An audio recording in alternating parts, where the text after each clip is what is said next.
So yes, I'm going to skip some of this stuff, tiny bit of this stuff here, so we can, because we're running low on time and this is only secondary importance. Unfortunately, I think this class is going to end up consuming a lot of the next class as well. So, but let's actually go to writing your first function, your first program. And I hope you're all really excited about it. Oh, I'm going to have to give a whole new assignment. I have an assignment, but about most of it is, luckily I didn't give you the URL for that. I'm going to just make a different one because we won't have covered half of it.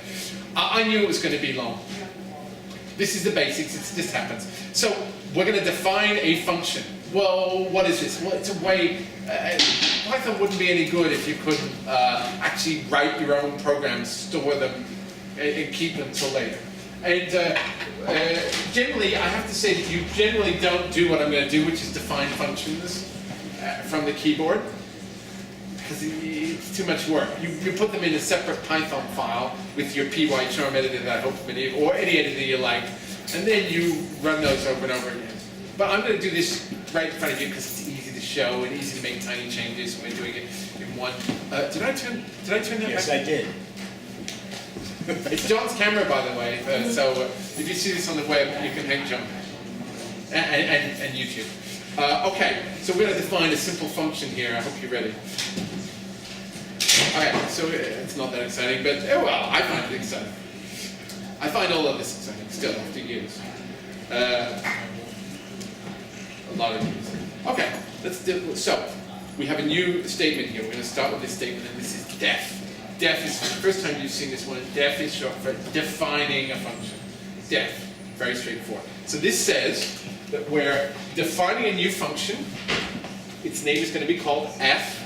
Mathematicians always call their new functions f, f, g, h. Lack of imagination, but I'm going to go with it. And then there's that colon. Don't forget the colon. It's just part of the syntax. It's part of how the language is expressed. There's a reason for it, of all these things, but just for the moment, this is the form of how you define a function. This is a function that takes no arguments whatsoever. So it's a function on nothing. And I'll hold your questions until you actually see it work. So this isn't a complete definition, it's just the first line. Now I'm going to press return, and we get the dot, dot, dots again. In this case, this has a meaning. I'm in the middle of defining a function. Now, watch, I'm pressing the space bar twice, or any number of times. I'm going to say return 1.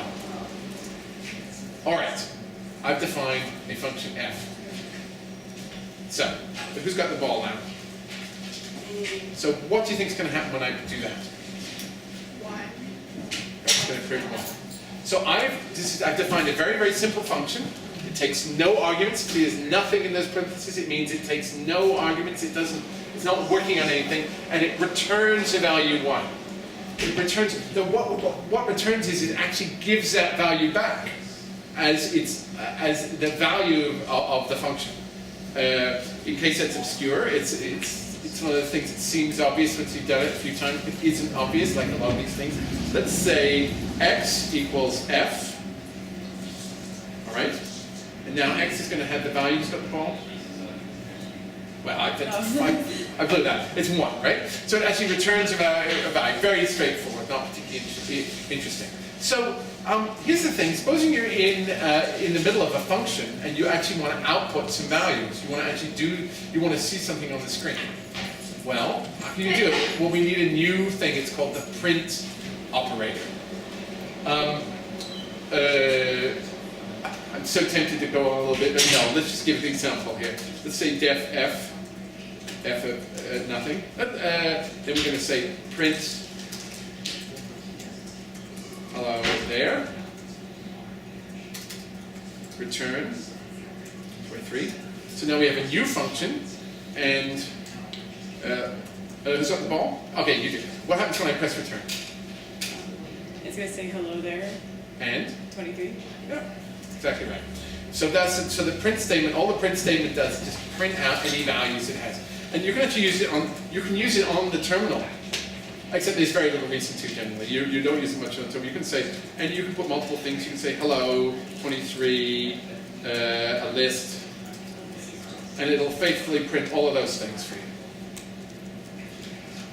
Yes? You don't need the parentheses. You do not need the parentheses. I'm putting those in I didn't care. I'm not. I was just We're curious. talking about, you don't need the Syntax. parentheses. Yes, you don't need the parentheses for the print statement. And this is okay. Okay, I've been so tempted to say this. We're learning Python 2. There's a new version of Python now called Python 3. If I was teaching this course even in a year, I probably would have done Python 3. I thought about doing Python 3, but I did not.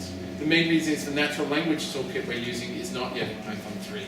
And many things are still not in Python 3, although they're changing pretty rapidly. And Python 3 is what's called a breaking change. It means your Python 2 programs won't necessarily run on Python 3. It's not a big deal.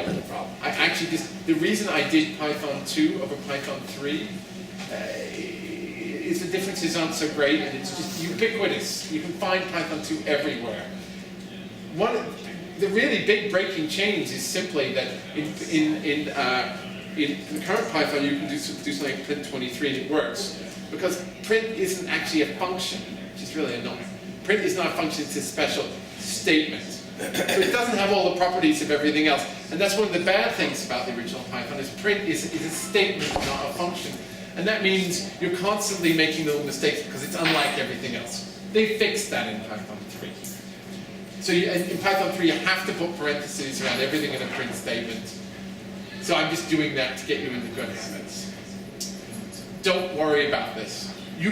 I would say that your current stage, you could probably read a program at the end. You wouldn't know if you had read Python 2 or Python 3, except for the print statements. The change is pretty small, and that's kind of the history of that. All right, so now we have a statement.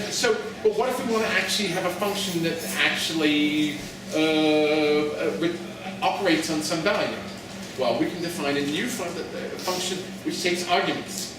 So this is a function we're defining g that takes one argument that is actually going to apply it, take one value, you feed it in like feeding in raw materials into a factory, and it's going to spit out some value based on that. And let's just say return x plus 1. All right, so now if I say g of 34, who's got the ball? All right, so what's this going to do? I don't know. 35. 35. Very good. Right. And so this is actually performing. I know it seems awfully trivial, right? But it's actually performs an operation. So it takes a value x, adds 1 to it, and returns it. Does it store 35 as the new value of x? Very good question. Very interesting question here. This x is what's called a local variable. As long as you're in that function, x has a value. But when you leave the function, when the function is finished computing, x was there from before, let's get rid of x. Now I say g of 34, 35, but if I print x, I get a name in. So this is called a local variable. This x is a local variable. It only has meaning in this little indented area within the function.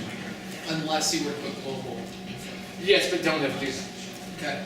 Don't do that. Well, I'm planning not even to teach how to use global function. And it also doesn't have an assignment operator, so it looks like you could say return x plus 1 and then on another line put return x plus 2. Oh, well that's true, but you can't because, you see, in fact, well, let's try this out. Good question. Let's define h of x. I'll run out of letters soon. Okay, let's say return x plus 1, and then we're going to say return x plus 2. Since you've got the ball, what do you think is going to happen? Well, you've already sort of hinted that it's not going to work. It's not going to work. But I'd like it to say 35 and then 36. Okay, so I was surprised by this, but look, it seemed to actually work. However, I can tell you what's going to happen is if I do h of 2, it's going to return 3. It's not going to. Here's the point. I thought actually that Python would catch this and not allow this to happen. Apparently, it's not true. It doesn't catch this. So there we go. It is allowing you to shoot yourself in the foot. What's going on here? We start this function here. X has the value 2. It adds 1 to this, returns, and leaves the function. The end. It never even gets to that line there. Yes, John? So return is literally exit. Return is the end of that function. Right. Nothing can possibly happen after that return. So everything else is just ignored. Yeah, everything else is just ignored. In fact, there's no way that this statement could ever be reached. and there are tools, I'm surprised that Python doesn't report, there are tools that allow you to detect such things, because it's bad. If you wrote a statement like that, something is wrong, okay? Yes? Would a print statement for x plus 1 work differently? Yes, absolutely, good question, let's do that. So let's try this. Let me do, instead of say print. And then we're going to do return x plus 2.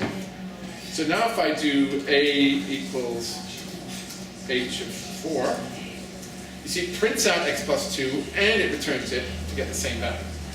So in other words, the print statement here just does the print and then continues on. Return says, we're done now. Give this value back. Of course, this is a very interesting operator. So, actually no, before I go on, is this clear? No. Oh, It is not clear to me. okay, good. So, What I don't understand, what I would have expected is that it would print 4 plus 2, so it would be 6, and then again 6. oh, well, but it does. No, this is returning this. This x plus 2 is the value of this function. I assign that value to another Oh, variable. I see. Okay, I got you. Okay. That's why I did that. Yes, I So assigned- the first right after the definition, the first line is only does the return part.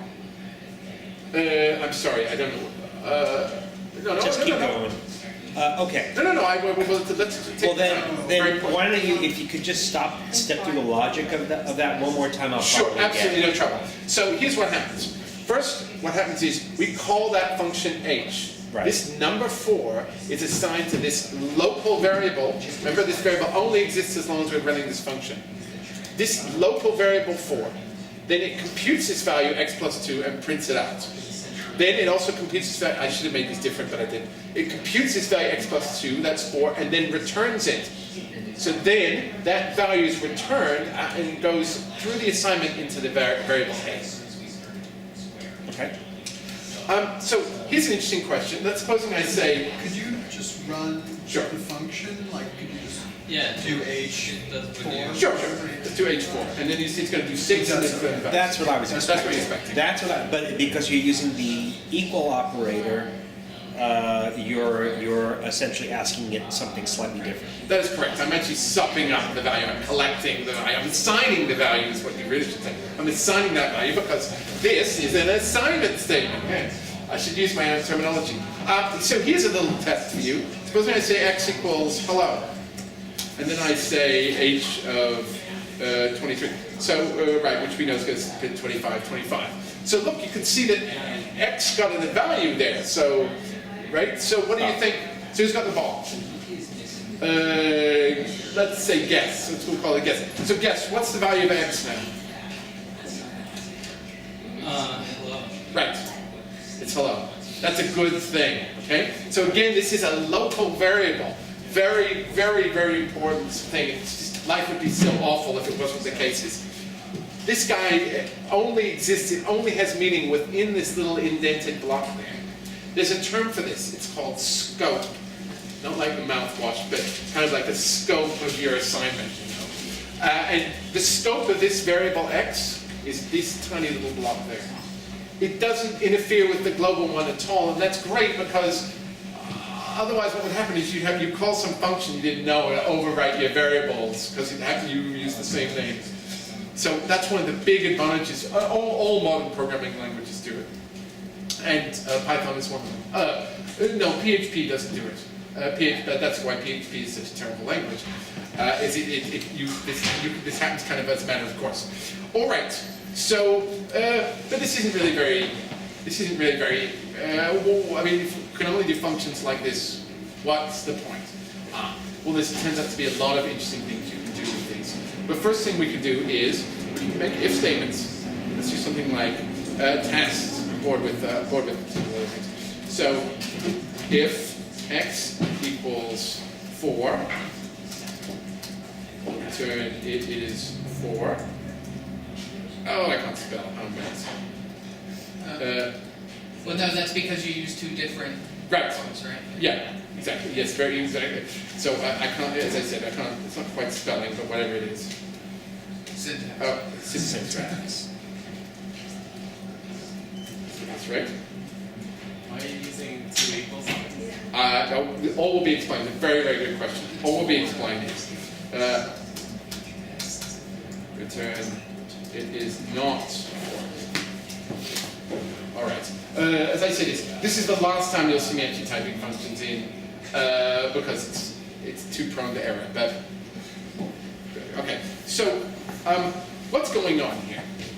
Well, you can probably guess that what we're doing is conditionals. This is a way to test things and do different behaviors depending on the results of a test.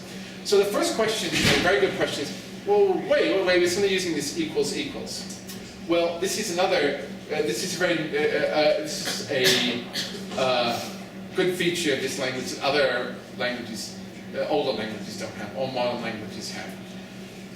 There are two different operations, two completely different operations going on. If we say x equals 3, that assigns the value 3 to x. X equals 3 says the thing, is x equal to 3?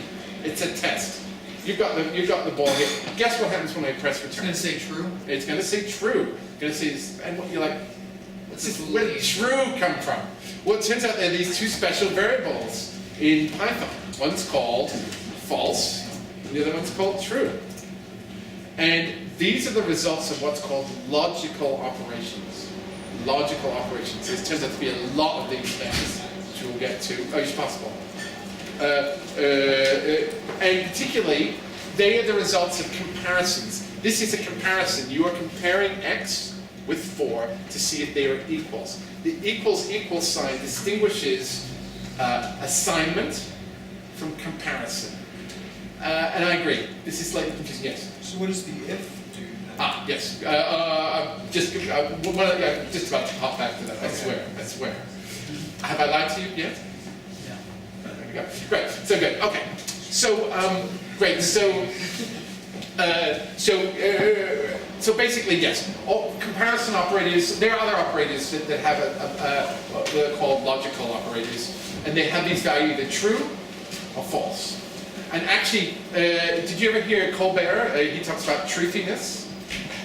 It's actually a concept taken from Python. I don't know whether you knew it. So we'll get back to this in a second. But I was amused when I was researching this. I was like, right, Colbert talks about this a lot, and so does Python. But so let's get back to the specific case. So we're saying here, often we want to do different things depending on conditions, depending on different values, depending on whether something's true or false.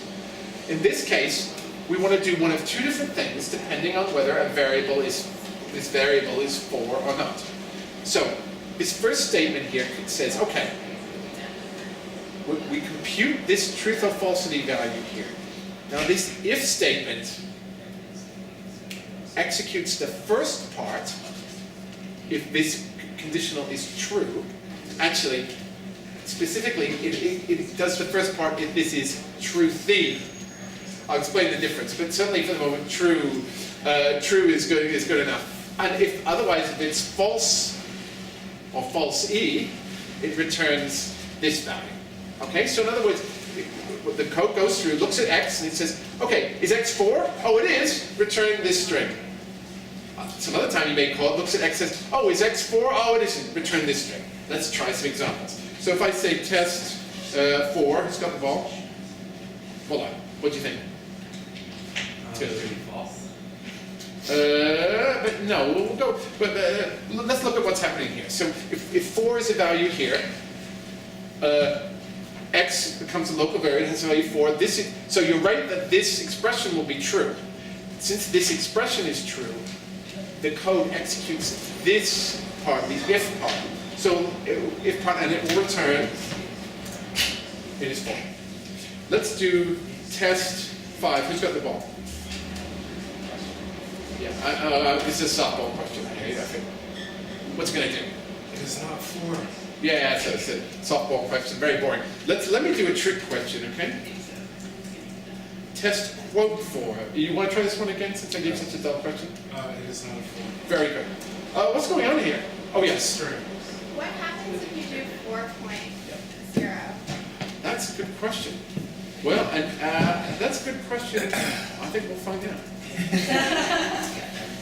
This is a very, very good question. So remember, let me just review. Remember, we have two sorts of numbers: floating point numbers and integers, and they are somewhat different. Let's find out what happens. It is 4. And yeah, and here's why. I guess I didn't know this, but like a lot of things, like a lot of things, I'm not sure until I test them. Is remember I said before that the floating point ones are more powerful. So what happens is that it promotes, as it's called, promotes the integers to floating point.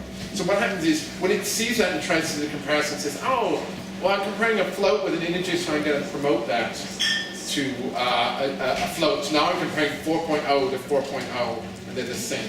That's a very, very good question. There's okay, go ahead, yes, please. So if you were to do like a division thing for x, like Yeah. let's say something that would have produced like 4.2, Yeah. it's gonna say it is 4. No. If you were doing it in integers, That's not true. It's going to say, no. no. What I mean is if you were to do like Oh, division, something sure. 4 divisible by. Sure, you mean like test 12 over 3, right? Yeah, but something that would give you a remainder. So Oh, that's true, yes, sure. That's 13 over 3. there you go. Right. That's because it does the calculation in there first. Right. Gets it in a whole. And since you're not using floating point, it's seeing that it's coming back to 4. Absolutely. Now, here we go. Here's another bit that you can just glaze your eyes on if you're not interested. But it's really worth knowing because it's a trap that's got almost every program at some point is using the equals operator for floating point numbers is a really, really bad idea. Okay? So you just can't do this. And the reason why is because when you do calculations with floating point numbers, they're not exact calculations. There's only a finite number of decimal places it works with. And it doesn't necessarily print out all those decimal places. If you have a number like, well, I don't remember how, but it's something like, somewhere in there, if you go like this, it just prints 4.0, right? Even though it isn't the same. So you can have two numbers that appear to be the same, but don't compare as equals. There's a seminal book on computer, on Germinal, Seminal said. I just realized a few years ago that Seminal said sex-related things, so I'm just thinking Germinal, women. Women. A fundamental book on computer programming is called The Art of Computer Programming by Donald Knuth. It's a great book. It's like incredibly old. It's like in the 70s. I read it in like, I won't tell you when I read it, but anyway, I read it a long time ago. I even had a breakup over this book. This is not related to it, but I will tell you this. I have to tell you this anecdote because I haven't thought about it. I was, we would have broken up anyway. I was sitting on somebody's couch in Washington, D.C., this girl I really liked, and I was reading this book, and she came in, she saw this, and she was like, oh, you're reading a book on computer programming. This was about 1979 or 1980, and I read her the dedication to this book, which says, to an IBM 3360 computer at Case Western Reserve University, in memory of many pleasant hours spent together. And she's like, oh, and she never treated me the same after that. She just thought I was just weird. The funny part is, Knuth is an ultra cool guy, and he got a huge offer to come to Stanford, which he took. And he took this money that they got him, and he bought a tracker organ. I don't know if any of you know organs, but it's one of the best organs in the world. He bought a tracker organ and had a house designed around this massive organ, which he plays. He's apparently really good at this, and he's quite the Renaissance man, and all this. Anyway, that was quite a segue. But the point is, he's the guy who first turned me on the fact as a matter of course, comparing floating point numbers for equality is danger, danger, danger. If you see this, you should worry. There'll be some time later on. We probably won't even do that. We're not really dealing with numbers in this. A part of the reason is to avoid having to deal with boring, stupid things like this. I took whole courses on this. So, right, let's go back to our. Let me scroll up here, and let's see where we're at. Oh, so the if statement. So let's go through this again, just to make sure. Local variable comes in here as x. Compare it for equality with 4. Let's hope it's not floating point. And if it is, returns it is 4. If it is not, returns it's not 4. Is everybody cool with this? Right? Good. Okay. All right. So it turns out that there are more flow of control things. Okay, great. We did this. So it turns out that there are actually more. The statement like this if statement, where you say if true, print hello. Notice I did it without an else there, by the way. There's no else. I could say if false. If I can find it as a type. Okay. False, print hello. Right? Nothing happens. I don't have to have the if statement there. It turns out that this statement is called a flow of control statement. You're always thinking of the programming as flowing through. I actually think of things flowing from top to bottom.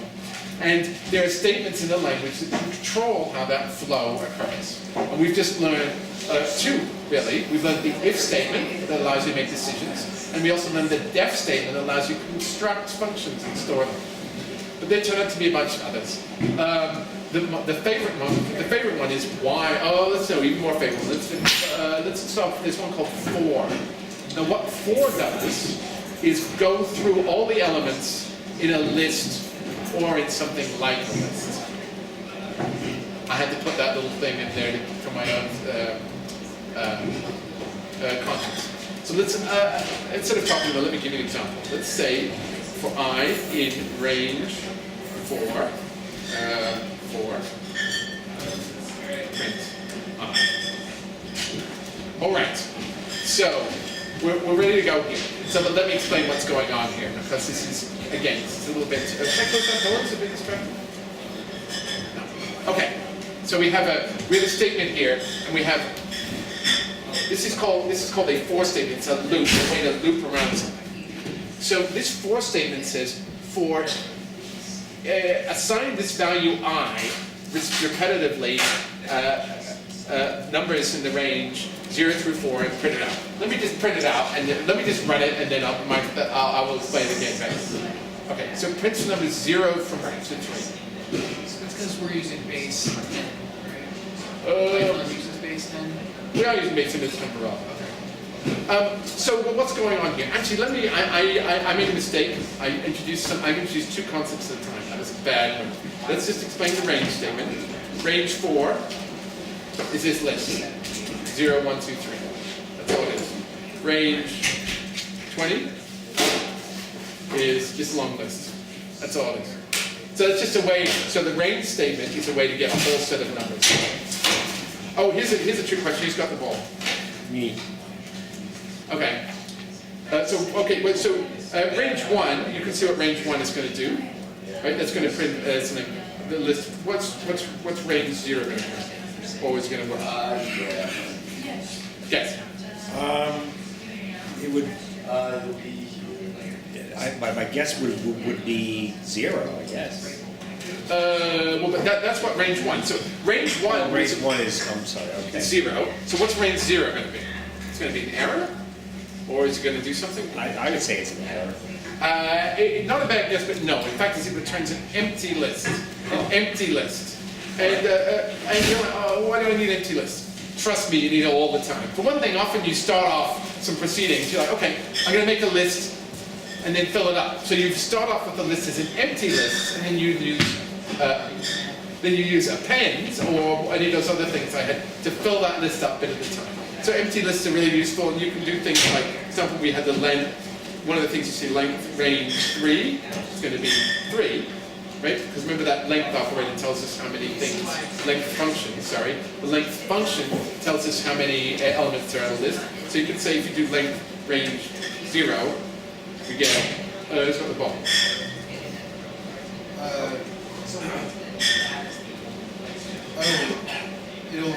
It'll be 0. 0.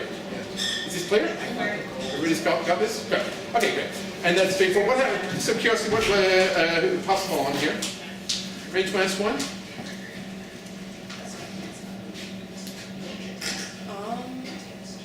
It's a guess.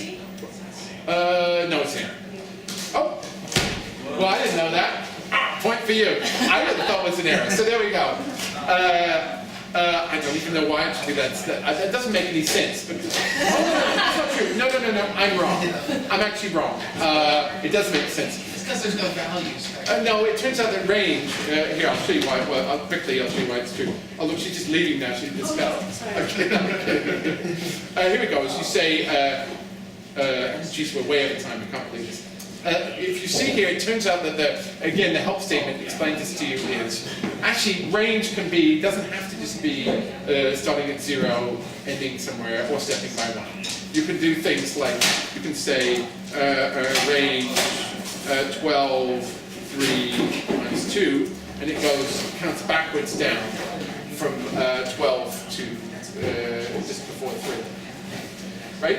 And so it kind of makes sense because basically, any range, so you can put anything you want in the range thing, and if they turn out to be no numbers, it'll give you an empty list. So you were right, and I was wrong. So we're all right to do this. Okay, so now let's get back to our for statement. Now we see for I in range 4. And now you all know what range 4 is. It's 0, 1, 2, 3, these numbers. Print hello. And who's got the ball? I do. And what's it gonna do? That's the question. I don't know. Okay, so good. Good to know. So it's gonna print the number from 0 to 4. So I need to go through this again. And I knew I wasn't. Yes. As I said, it's my. I should know. I didn't make this claim before. It's my job to be teaching you. So if you get something wrong, this is a failure of mine, not of yours. I'm dead serious about this. I mean, I believe in this, and it works. It's absolutely true. So if you're getting something wrong, blame me. So look, what's happening here? The for statement is a way to walk through lists. It's a way to pick out each element in a list and do something with that element. In this case, this is a list. In fact, I shouldn't have brought the range statement in at all. It was just some ridiculous thing. Let's try the following. Try I equals A, B, C. Print hello. Okay. So what's going to happen here? We're going to execute this little statement, the indented statement, repeatedly. We're going to execute it one time for each element in the list. So I, this variable here, is going to assume each value in the list successfully.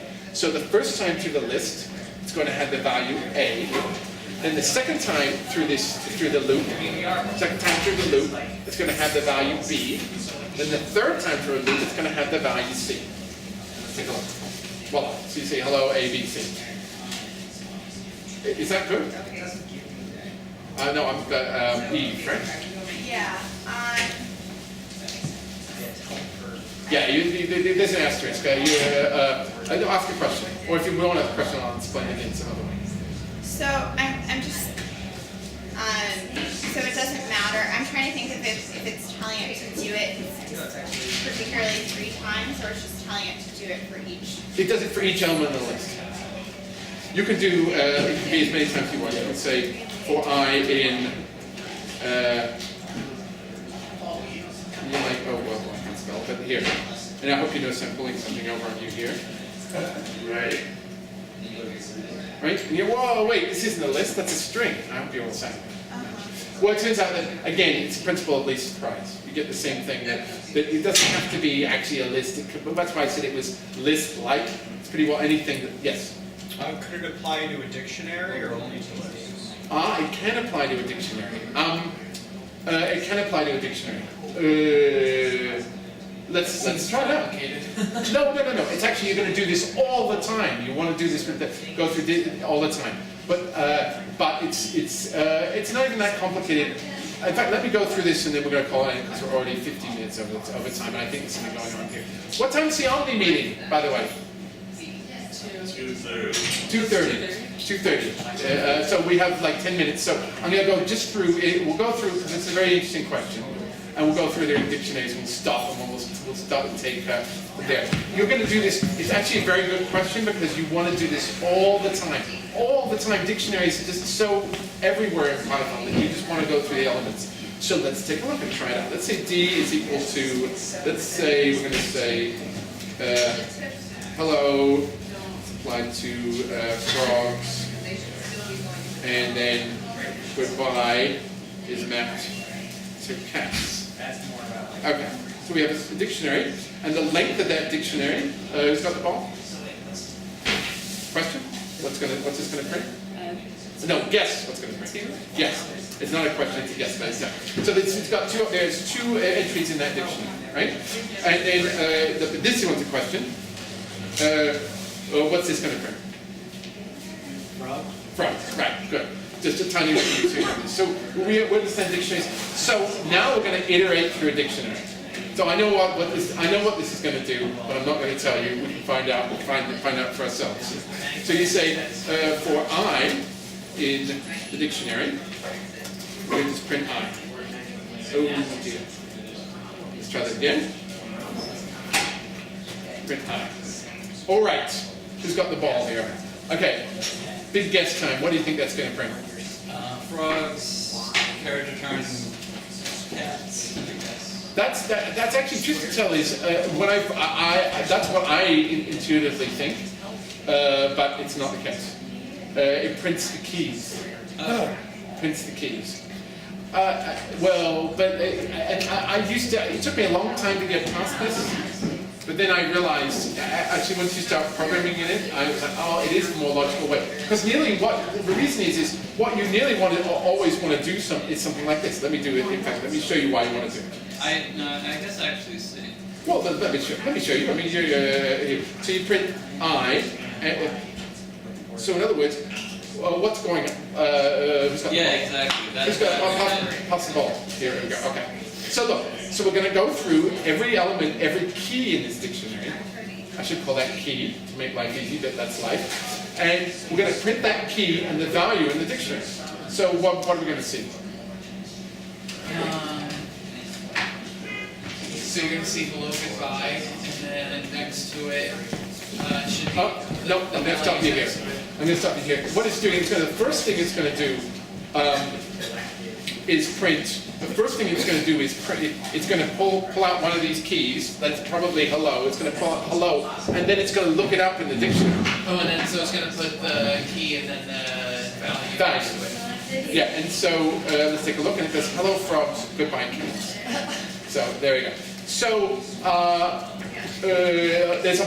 it turns out that dictionaries have a lot of ways, because you're constantly using dictionaries have a ton of ways to iterate through them. Let me show you a couple of them. So we have D dot keys. That's just the list of the keys. We saw this already. There's also D dot values, and that was kind of what you were thinking in dictionary. Did this print a list of the values in the dictionary, or useful? Now there's a D dot items. What's this? Items? What's that? Well, it turns out to be, that gives you a list of, don't worry about the parentheses, these are things called tuples, which we will learn at some point. We'll ask again, Clem's bring it to the end, and you can ask any questions you like.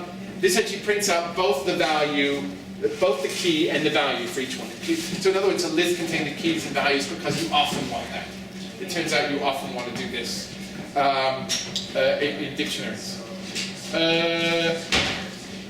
just thinking, anything else I need to say about this? No. So basically the idea is you can iterate through dictionaries a vast number of ways. Oh yes, there was something I wanted to say. It looked good. It looked good that I entered it in this form. Let me scroll back a little bit. It looked all very convincing. I entered it in this form where hello was first and goodbye was second. Dictionaries are not ordered. They are not ordered. You do not know what order the keys are going to come out in. When you iterate through a dictionary, you don't know what order the keys are going to come out with. You don't know what order the values are going to come out with, or the items. The one thing you do know is if you call keys and then values, those two will be in the same order. But even that won't be true if you do anything with the dictionary in between, if you make changes to it. So remember this, dictionaries are unordered, they're not ordered, and it doesn't make a difference how you insert them or, and the worst is that quite a lot of the time they will be in the initial order you created them. Don't get trapped by this. It's, and that's a good thing. It turns out it takes quite a bit of work to keep a dictionary in order. If you could just say, I don't care about the order, it's a lot more efficient. There is, in fact, something, you could have walked around, or you could have walked around. Oh, no, I'd like to figure out. There is actually, in Python, there is something called an ordered dictionary that has the best of both worlds. It's got a list order, it's got the fixed order of a list, and it's a dictionary, but for some operations, it's a lot slower. So that's the one thing I wanted to point out. It's a tiny bit of a trap in there. And again, if you didn't understand that last part, you can explain your eyes a little bit. But I think it's clear. Don't get fooled. There's no orders to dictionaries. All right. So we got about 2/3 of the way through what I thought, which is, I guess, better than what I anticipated. It's time for general questions or anything. If you call items a method on dict like you did there, Yeah. can you then kind of get around would you be able to, in the parentheses, to itemize the dict, pull out something by calling 0? You can call the first Oh yes, that's very true. Interesting idea. Right. So I can. This is a list. Absolutely. So this is a list. So I can say D items 0. The trouble with that is I don't know what that 0 item is going to be. It could be any. I mean, it has a possibility to be any of the items. Why is that? Well, because dictionaries aren't stored with a sort order. Okay. They're stored. I can Oh, tell. but that's just calling from the list that you Right. just made. Got So it. D.items is a list. You see, it's got the square things about it. As I said, don't worry about the things with the parentheses for the moment. Right, but if you had code in there, then you really couldn't apply it in any way. That would just be a way to list it. You could call it using. Yeah, but most of the time, it turns out most of the time you don't care about the order of the dictionary anyway. Nearly all the time you just don't care. You're like, okay, I have a list of things here, I need to process all of them. I don't care what order they're done. If you need them in a specific order, you use the special order dictionary at a certain amount more effort and cost. More questions? So is it good? So is there any part? So okay. So we've gone through. Let's do a quick recap here. We went through numbers, both integers, so as a whole numbers, and floating point numbers, so as numbers with decimals. Did a little bit about operations. I sort of alluded vaguely to the fact that there's some order to the operations, and I said if you don't remember the order, use parentheses. They're free or cheap. Anyway, you have to type them. We then talked about strings, showed you a few operations. There's actually a lot more. Well, when we get later on, of course, since it's Python for poets, we're going to be doing a ton of things involving cutting strings apart, moving around, substituting things, all this stuff. All of those exist. They're all very straightforward and easy. And you could, but I didn't show you any of those except to say they existed. So we did numbers and strings, and then we dealt with lists, dictionaries, the if statement, the for statement, and defining functions. So is any questions about any of those? Is anything that's all murky in your mind?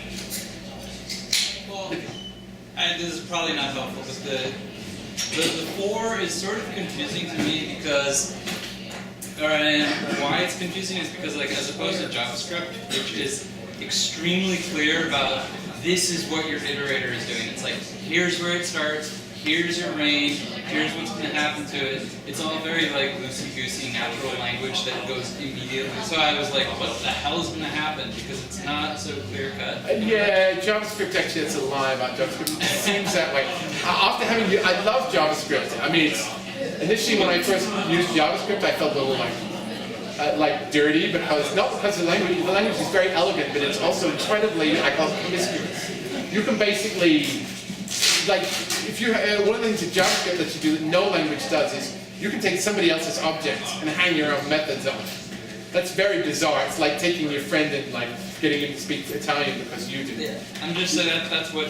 Right. So it actually turns out JavaScript, the JavaScript for statement is a massive trap, and you have to be really, really careful of it. Most of the time, what you're saying is true, but sometimes what you're saying is not true. You have to be very careful. I'll talk to you about it offline.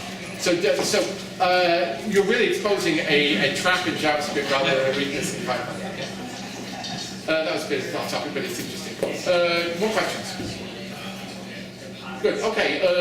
This is the point I'm hoping to collect some currency from you. I take PayPal as well. Have an email address?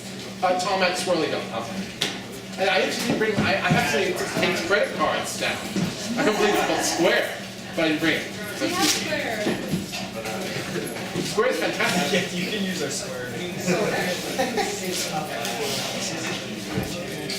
Oh, PyCharm, yeah. Okay, because I missed the first. Oh, absolutely. If you, yeah, I have very complete instructions. Okay, perfect. Yeah, very complete Just instructions. move forward. I will absolutely. Thanks again. Yeah, you're very Appreciate, yeah, thank you. I should have had it. Cat is fine. Oh, you know. Oh, well, what you should do, the best way is send me an email. Okay. That's great. Great, yeah. I think. Tom@swirly.com. Brilliant, yes. I'll email you. Right.